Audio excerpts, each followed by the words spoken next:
சமயத்தில் காப்பாள் சமயபுரத்தாள்னு சும்மாவா சொன்னாங்க? நம்ம திருச்சி மாவட்டத்தோட அடையாளமே இந்த சமயபுரம் மாரியம்மன் தான். பழனிக்கு அடுத்தபடியாக அதிக பக்தர்கள் போகிற இடமும் இதுதான்.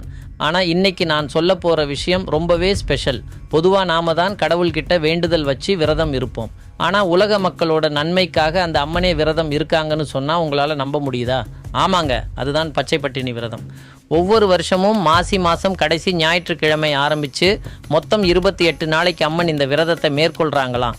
இந்த டைமில் அம்மனுக்கு வழக்கமான சமையல் சாதமோ நெய்வேத்தியமோ கிடையாது. ஏன் தெரியுமா? அம்மன் உஷ்ணமாக தவம் இருக்கிறப்போ அவங்கள குளிர்விக்கிறதுக்காக துள்ளு மாவு, திராட்சை, ஆரஞ்சு, அப்புறம் இளநீர் பானகம் இதை மட்டும்தான் நைவேத்தியமாக படைக்கிறாங்க. காரம், உப்பு எதுவும் கிடையாது. இப்படி கடுமையான விரதம் இருக்கிற நம்ம அம்மன் மனசு குளிரணும்னு வேண்டி பக்தர்கள் எல்லாரும் கூடையாக பூக்களை கொண்டு வந்து கொட்டுவாங்க. அம்மன் பூக்களுக்கு நடுவில் ஜொலிக்கிற அந்த அழகு இருக்கே, அதான் ஃபேமஸான பூச்சொரிதல் விழா.